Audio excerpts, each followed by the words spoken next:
शेराला 1.25 शेर मिळाला. वहिनींनीच चपराक दिली.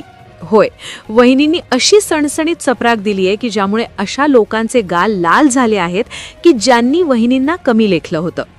एका रात्रीत वहिनींची पावर 4 पटीने वाढली. अचानक त्यांनी दिलेल्या याच पवित्र्याने मुख्यमंत्र्यांना देखील धक्का बसलाय. सगळ्यांचीच बोलती बंद झालीय, कारण महाराष्ट्रात गेल्या 12 तासात जे काही घडले त्याने फक्त राजकारणी लोकांच्या नाहीच पण सर्वसामान्य जनतेच्याही पायाखालची जमीन सरकलीय. म्हणतात ना, वेळ प्रत्येकाची येते, पण कुणाला वाटलं नव्हतं की सुनेत्रा वहिनींची अशी वेळ येईल. 2 दिवसांपूर्वी वहिनींनी अध्यक्षपदाची सूत्रे घेतली होती. त्या अधिवेशनामध्ये वहिनींसोबत जे झालं त्याविषयी रोहित पवारांनी जे वक्तव्य केलं होतं त्यावरून वहिनी कमजोर झाल्या आहेत. वहिनींना आता फक्त अध्यक्षपद दिले पण सत्ता त्यांची गेली अशा प्रकारची चर्चा केली जात होती. त्यांना कोणत्याही पत्रकारांशी बोलू दिले नाही. त्यांच्या खांद्यावर एका नेत्याने हात टाकला. जणू त्यांचं अस्तित्वच उरलं नाही. त्यांचा मुलगा जय पवार यालाही मंचावर बसायची जागा त्याच नेत्याने दाखवली. असं वाटत होतं की आता वहिनींना अध्यक्ष तर केलं, उपमुख्यमंत्री त्या झाल्याच आहेत, इतर मंत्रीपद पालकमंत्रीपद त्यांच्याकडे आहेच, पण त्या आता फक्त एक बाहुली बनून राहतील. सत्तेच्या चाव्या दुसऱ्यांच्या हातात आहेत असं वाटू लागलं होतं. पण थांबा, जे काही दिसलं तो फक्त एक गनिमी कावा होता. वहिनींनी अध्यक्षपद स्वीकारल्यानंतर अशी सूत्रे हलवली की ज्यांना वाटत होतं की राष्ट्रवादीची चावी आमच्याकडे आहे त्यांना अक्षरशः चपराक बसलीये. सत्तेच्या बाहेर फेकले गेले आहेत अशी लोक, ज्याचा विचारच कुणी केला नव्हता. एका रात्रीत वहिनींनी हे चित्र पालटलं. त्यांचा झालेला अपमान, त्यांना बोलू न देता त्यांचे विचार व्यक्त करायला न दिलेली संधी, ही त्यांनी शत्रूला गाफील ठेवण्यासाठी केलेली चाल होती हे उघड झालं. कारण की त्यांनी एका रात्रीत सगळ्या गोष्टींचा वचपा काढलाय. कुणालाही काही कळायच्या आत जे स्वतःला मास्टर माइंड समजत होते त्यांचा विषय पूर्णतः संपला आहे. विरोधक तर सोडा, पण सत्ताधारी पक्षातील मोठ्या मोठ्या नेत्यांना देखील आता वहिनींची जी जागा आहे ती पूर्णतः लक्षात आलीये. पण वहिनींनी अचानक असं काय केलं की ज्यामुळे कट कारस्थान करणाऱ्या मास्टर माइंडला चपराक मिळालीये? का लोकांची बोलती बंद झालीये? का मुख्यमंत्र्यांना मोठा धक्का बसलाय? चला जाणून घेऊया या संपूर्ण प्रकरणाचा सविस्तर रिपोर्ट. अजितदादांच्या दुर्दैवी अपघातानंतर राष्ट्रवादी कुणाची, शरद पवारांची की अजितदादांची, यावर प्रश्न सुरू होतेच. तेवढ्यात दादांच्या अस्थि विसर्जनानंतर लगेच म्हणजेच 31 तारखेला सुनेत्रा वहिनींनी उपमुख्यमंत्रीपदाची शपथ घेतली. आता त्यावेळेस प्रचंड चर्चा आणि शंकांना तोंड फुटलं होतं. काही लोक म्हणत होते वहिनींना कुणीतरी तिथे हे करण्यास भाग पाडलं आहे, वहिनी फक्त त्यांच्या हातचं बाहुलं बनणार आणि खरं तर खरे जे मास्टर माइंड आहेत ते दुसरेच आहेत असं तिथं भासवलं जात होतं. खरं तर ही घटना महिनाभरापूर्वी झाली होती, ज्यावेळेस त्यांनी शपथ घेतली. पण अचानक 2 दिवसांपूर्वी जेव्हा त्यांनी राष्ट्रवादीचं अध्यक्षपद हाती घेतलं आणि त्यानंतर जो व्हिडिओ व्हायरल झाला त्यानंतर वहिनी दादांइतक्या पॉवरफुल नाहीत असं त्या ठिकाणी म्हटलं जाऊ लागलं होतं. ही चर्चा अचानक वाढली होती कारण की त्या व्हिडिओमध्ये अक्षरशः त्यांना पत्रकारांशी बोलू दिले नाही. त्यांच्या खांद्यावर हात टाकला. त्यांच्या मुलाला म्हणजे जय पवारला कुठे बसायचं हे देखील एका नेत्याने सांगितलं. अशी थोडीशी अपमानास्पद गोष्ट झाली होती. लोकांना वाटलं होतं की संपला विषय, दादा जर असते तर असं कधीच झालं नसतं असं लोक म्हणू लागले होते. पण आता ज्या लोकांनी अपमान केला त्यांना अशी सणसणीत चपराक मिळाली आहे की ज्याचा विचार त्यांनी केलाच नसेल. मग काय नेमकं केलं, कशा पद्धतीने घडलं हे पाहण्यासाठी आपल्याला थोडंसं मागे जावं लागेल. आपल्या सगळ्यांना माहीत आहे मुंबईत राष्ट्रवादीचं भव्य अधिवेशन भरलं होतं, ते म्हणजे अध्यक्ष निवडण्यासाठी.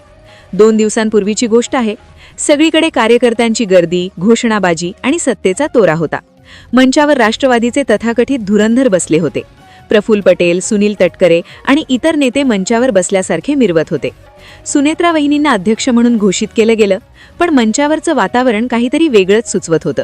मीडियाचे कॅमेरे बारीक लक्ष ठेवून होते. तिथेच पहिली ठिणगी पडली. अजितदादांचे चिरंजीव जय पवार मंचावर आले, पण त्यांना बसायला जागाच दिली गेली नाही. शेवटी त्या तरुण नेतृत्वावर मंचावरून खाली उतरण्याची वेळ आली. कार्यकर्त्यांमध्ये कुजबूज सुरू झाली. दादा असते तर ही हिंमत झाली असती का? त्यानंतरची घटना तर अधिक धक्कादायक होती. अध्यक्ष म्हणून वहिनींना बोलायचं होतं, पण त्यांना पत्रकार परिषदेत बोलूच दिलं गेलं नाही. इतकंच काय, एका व्हिडिओमध्ये तर चक्क एका नेत्याने वहिनींच्या खांद्यावर हात टाकून त्यांना बाजूला सारल्याचं दिसलं. रोहित पवारांनी लगेच फेसबुकवर पोस्ट टाकली, वहिनींना व्यवस्थित वागणूक दिली जात नाहीये. सामान्य माणसाला वाटलं, बिचाऱ्या वहिनी, त्या आता या नेत्यांच्या हातचं बाहुलं बनणार. पक्षाची सत्ता आता पटेल तटकरे यांच्या हातात गेली. पण त्यांना काय माहीत होतं की वहिनी या अपमानाला आपली सर्वात मोठी ताकद बनवत आहेत. त्यांनी तिथे गप्प राहणं पसंत केलं, कारण त्यांना समोरच्याची चाल समजली होती. शत्रू जेव्हा तुम्हाला कमजोर समजू लागतो तेव्हाच तुम्ही सर्वात जास्त शक्तिशाली असता, हे वहिनींना ठाऊक होतं. हे सगळं समजून घेण्यासाठी आपल्याला मागे जावं लागेल 28 जानेवारीला. बारामतीच्या आकाशात विमानाचा आवाज गुंजला आणि एका क्षणात होत्याचं नव्हतं झालं. अजितदादा गेले. महाराष्ट्र शोकात होता. पण सत्तेच्या वर्तुळात मात्र हालचाली सुरू झाल्या होत्या. 31 जानेवारीला वहिनींनी उपमुख्यमंत्री पदाची शपथ घेतली. अनेकांना वाटलं शरद पवारांच्या मार्गदर्शनाखाली पक्ष चालेल किंवा विलिनीकरण होईल. पण वहिनींच्या मनात काही वेगळंच शिजत होतं. त्यांनी केवळ पद घेतलं नाही, तर पुणे आणि बीडचे पालकमंत्रीपदही आपल्याकडे खेचून घेतलं. का? कारण त्यांना माहीत होतं की दादांच्या विरोधातल्या काही जुन्या फाईल्स याच जिल्ह्यात दडलेल्या असू शकतात. जर त्या फाईल्स बाहेरच्या कोणाच्या हातात लागल्या असत्या तर कुटुंबाची आणि दादांच्या प्रतिमेची धूळधाण झाली असती. वहिनींनी पहिल्याच फटक्यात त्या फाईल्स सुरक्षित केल्या. त्यावेळी भीष्म पितामह आणि चाणक्य म्हणून मिरवणारे नेते समजत होते की वहिनींना राजकारणातलं काही कळत नाही. त्यांना वाटलं वहिनींना पुढे करू आणि आपण मागून कारभार हाकू. पण वहिनींनी गनिमी काव्याची पहिली पायरी तिथेच चढली होती. राजकारणात जेव्हा एखादं गुपित दडलेलं असतं तेव्हा ते बाहेर काढण्यासाठी विरोधक टपलेले असतात. 10 फेब्रुवारीला रोहित पवारांनी पत्रकार परिषद घेऊन प्रश्नांचा भडीमार केला. विमानाचा ब्लॅक बॉक्स कुठे गेला? पायलट का बदलला? हे प्रश्न वहिनींना अडचणीत आणण्यासाठी होते. पण वहिनींनी इथेच आपला मास्टरमाइंड चेहरा दाखवला. त्यांनी एकाही प्रश्नाला उत्तर दिलं नाही. उलट त्यांनी आपल्या समर्थकांना शांत राहण्याचे आदेश दिले. ही शांतता हीच त्यांची रणनीती होती. त्यांनी जगाला हे भासवलं की त्या हतबल आहेत, दुःखी आहेत, पण पडद्यामागे त्यांनी नरेश अरोरांसारख्या मोठ्या रणनीतिकारांशी हातमिळवणी केली होती. सोशल मीडियावर एकच मेसेज फिरू लागला, दादांनंतर आता फक्त वहिनीच सावरू शकतात. ही आईसारखी दिसणारी इमेज त्यांनी जाणीवपूर्वक तयार केली, जेणेकरून कार्यकर्त्यांमध्ये त्यांच्याबद्दल सहानुभूती निर्माण होईल आणि नेत्यांना वाटेल की वहिनी फक्त भावनिक आहेत. आता पुन्हा येऊया त्या पत्रकार परिषदेच्या घटनेवर, जिथे वहिनींच्या खांद्यावर हात टाकला गेला होता. त्या घटनेनंतर 24 तास उलटले नाहीत, तोच वहिनींनी आपला खरा अवतार प्रकट केला. ज्या नेत्यांना वाटलं होतं की अध्यक्षपद देऊन वहिनींना बाजूला सारला आहे, त्यांना रात्रीच्या एका गुप्त बैठकीत वहिनींनी असं काय सांगितलं की त्यांच्या पायाखालची वाळूच सरकली. वहिनींनी स्पष्ट केलं, जर मला आणि माझ्या कुटुंबाला सन्मानाची वागणूक मिळाली नाही तर माझ्याकडे अशा काही फाईल्स आणि माहिती आहे ज्याने तुमची राजकीय कारकीर्द एका मिनिटात संपू शकते. ही ती सणसणीत चपार होती. ज्यांनी वहिनींना बोलायचा चान्स दिला नव्हता त्यांनाच आता वहिनींच्या दारात उभं राहावं लागलं. वहिनींनी एका रात्रीत पक्षाच्या कोर कमिटीचे नियम बदलले. त्यांनी स्पष्ट केलं की आता प्रत्येक फाईल, प्रत्येक निर्णय आणि प्रत्येक उमेदवारी ही फक्त आणि फक्त त्यांच्याच सहीने होईल. प्रफुल्ल पटेल आणि सुनील तटकरे, जे स्वतःला शासक समजत होते, त्यांना कळून चुकलं की वहिनी या हातची बाहुली नसून सत्तेची सूत्रधार आहेत.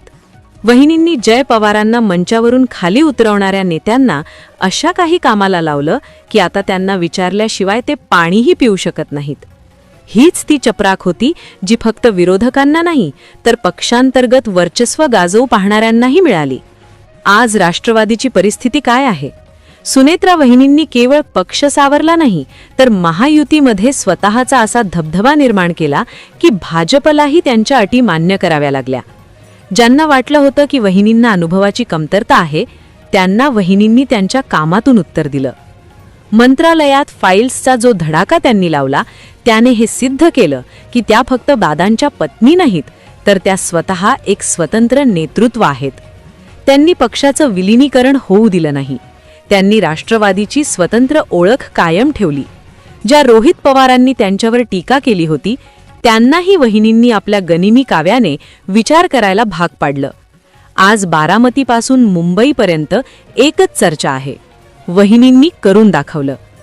त्यांच्या त्या शांत चेहऱ्यामागे किती मोठं नियोजन होतं हे आता हळूहळू उलगडत आहे. त्यांनी स्वतःला अशा प्रकारे प्रेझेंट केलं की लोक त्यांना बिचारी म्हणू लागले. आणि त्याच वेळेस त्यांनी सत्तेची सगळी केंद्र आपल्या मुठीत घेतली. तर मित्रांनो, ही होती सुनेत्रा वहिनींच्या मास्टरमाइंड होण्याची गोष्ट. ज्यांना सुरुवातीला आपण हतबल समजत होतो, ज्यांना आपण समजत होतो की त्यांच्या हातातून सत्ता गेली आहे, त्यांनीच शेवटी शेराला 1.25 शेर ठरत सगळ्यांना चपराक दिली. राजकारण हे बुद्धिबळाच्या खेळासारखं असतं. कधी कधी 2 पावलं मागे जाणं म्हणजे पराभव नसतो, तर तो मोठ्या उडीची तयारी असते. वहिनींनी तेच केलं. मंचावरचा अपमान सहन केला, पत्रकारांसमोर गप्पा राहिल्या, पण योग्य वेळी येताच त्यांनी असा डाव टाकला की आज राष्ट्रवादीची सगळी सूत्र त्यांच्याच हातात आहेत. आता कोणाचीही हिंमत नाही की वहिनींना थांबवेल. वहिनींनी सिद्ध केलंय की त्या कोणाच्याही हातचं बाहुल नाहीयेत. त्या स्वतः एक किंग मेकर आहेत. महाराष्ट्राच्या राजकारणातला हा रहस्यमय अध्याय इथेच संपत नाही, कारण आता खरी सत्ता वहिनींच्या हाती आली आहे आणि इथून पुढे जे काही घडेल ते केवळ वहिनींच्याच मर्जीने घडेल. Subscribe now and press the bell icon. Never miss an update.